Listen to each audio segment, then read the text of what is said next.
अपने मालिक को खुश करने के लिए मोदी और शाह ने ईडी मेरे घर भेज दिया है।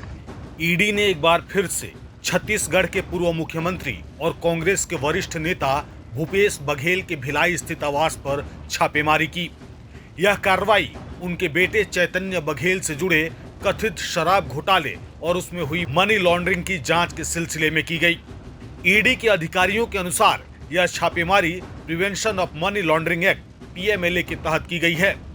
ईडी को इस केस में कुछ नए तकनीकी और वित्तीय सबूत मिले हैं, जिसके आधार पर उन्होंने चैतन्य बघेल के भिलाई स्थित निवास की तलाशी ली, जहां वह अपने पिता भूपेश बघेल के साथ रहते हैं।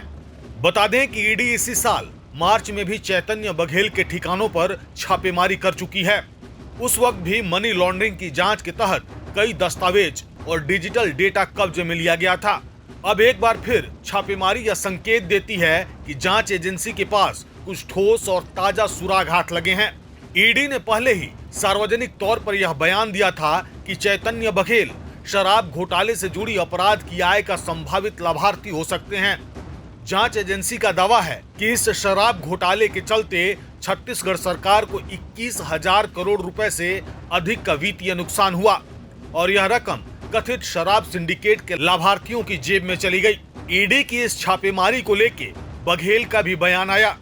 उन्होंने कहा ये छापेमारी राजनीति से प्रेरित है और आरोप लगाया कि यह कदम उनके द्वारा अडानी समूह के खिलाफ उठाए जाने वाले सवाल को दबाने की एक साजिश हो सकती है। पिछले समय 2023 में मेरे जन्मदिन में ईडी भेजा गया था। अब आज तो विधानसभा में अडानी का मामला उठना है और अपने मालिक को खुश करने के लिए मोदी और शाह ने ईडी मेरे घर भेज दिया है।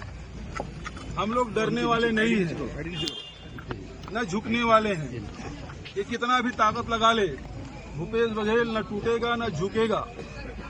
लड़ाई लड़ेंगे, ये सत्य की लड़ाई है। पूरे देश में विपक्ष के नेताओं को ये टारगेट करके रखे हैं, दबाने की कोशिश, तोड़ने की कोशिश, प्रजातंत्र की हत्या करने की कोशिश इन एजेंसियों के माध्यम से। एक तरफ बिहार में इलेक्शन कमीशन के माध्यम से मतदाताओं को काटा जा रहा है, वहाँ मेरे ही कड़े प्रजातंत्र की चीरहरण कर रहा है, तो दूसरे तरफ विपक्ष के नेताओं को दबाने के लिए ईडी, आईटी, सीबीआई, डीआरए उपयोग कर रहे हैं। लेकिन अब देश की जनता जान चुकी है, समझ चुकी है। ईडी पहले भी आई है, छापा डाले, हमारे घर में 33 लाख रुपए मिला था। उसके बाद अचानक आज फिर आए हैं। इसका मतलब क्या है? हम लोग एजेंसी को पूरा सहयोग करेंगे।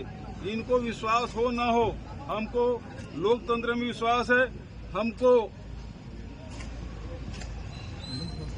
न्यायालय पे विश्वास है, हमको एजेंसियों पे, हम एजेंसियों को सहयोग कर रहे हैं। एजेंसी भले दुरुपयोग ये लोग करें, लेकिन हमारे तरफ से एजेंसी को पूरा सहयोग रहेगा।